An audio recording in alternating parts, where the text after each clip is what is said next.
सतगुरुदेव की जय। बंदी छोड़ कबीर साहेब की जय। मैं लालचंद छिंपा, तहसील सूरतगढ़, जिला गंगानगर, राजस्थान से। मेरा मोबाइल नंबर है 89 82 89 59 18। इस पुस्तक का प्रचार करो, सभी मंगवाओ इसको पढ़ो। इस पुस्तक को शशिभूषण दास जी बिहार के सीनियर एडवोकेट ने बनवाया है। इसमें संत रामपाल जी महाराज के ऊपर लगे सभी केसों की पूर्णतः पूरी जानकारी इसके अंदर है। आप भी पढ़ो और सबको पढ़ाओ और रामपाल जी महाराज के केसों से रूबरी हो, अत्याचार से रूबरी हो।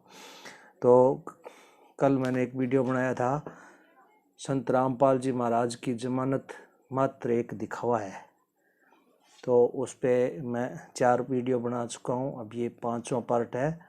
तो इसमें 5वें पार्ट में अब विचार करने का समय आ गया है।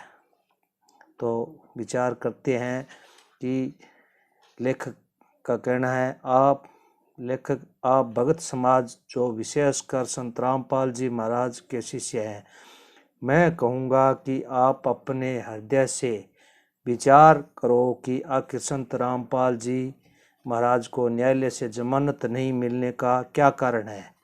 क्यों नहीं जमानत मिली, कौन इसका जिम्मेदार है। इन बिंदुओं पर क्या आपको विचार नहीं किया जाना चाहिए। इसका जिम्मेवार तो हम सभी हैं। कारण तो संत रामपाल जी महाराज के एक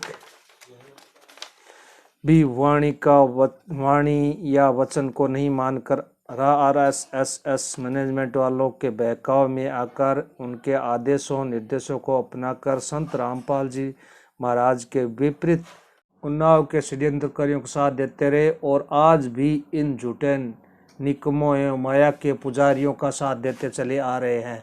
संत रामपाल जी महाराज ने कभी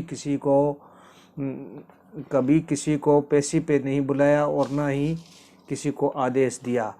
कोई कमांडो नहीं रखे। बरवाड़ा घटना के किसी भी स्त्री तथा बच्चों को ढाल नहीं बनाया और कोई राष्ट्रीय समाज सेवा समिति न ही निर्माण किया।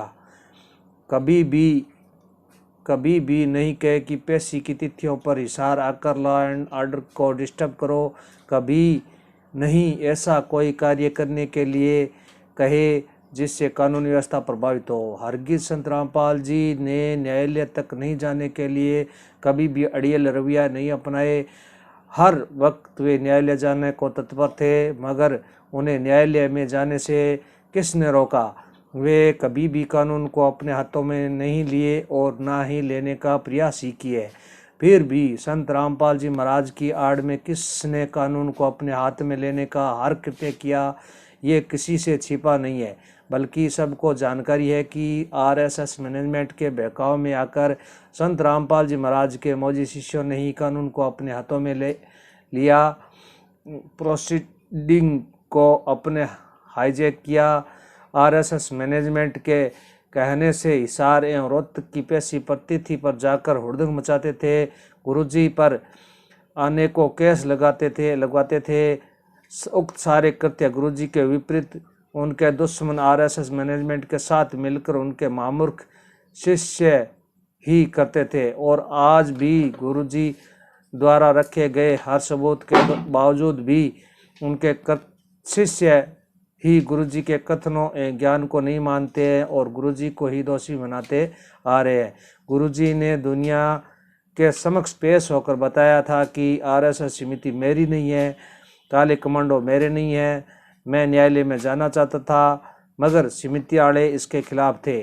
चंडीगढ़ न्यायालय में हाजिर होने के लिए RSS मैनेजमेंट के चगुल से 5/11/2014 को पंचकूला चंडीगढ़ पहुंचा था कि RSS मैनेजमेंट वालों के भनक लगते ही संत रामपाल जी महाराज को पंचकूला से हाईजैक कर बरवाड़ा आश्रम लेकर वापस आए और आश्रम में संत रामपाल जी महाराज को नजरबंद कर दिए।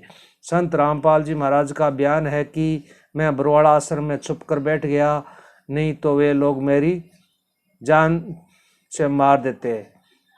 तो देखो भक्तों, ये रामपाल जी महाराज को जान से मार देते। रामपाल जी महाराज ने खुद बयान दिया है ये ऐसे RSS मैनेजमेंट वाले। छुपा रहा इसलिए बच गया। आखिर वे लोग कौन थे जो गुरुजी को जान से मार देना चाहते थे? ऐसा करने को किनकी हिम्मत हुई थी? मेरा कथन है कि वे कोई और नहीं गुरुजी के मौजूद शिष्य थे, जो RSS मैनेजमेंट के पदाधिकारी गण ही थे।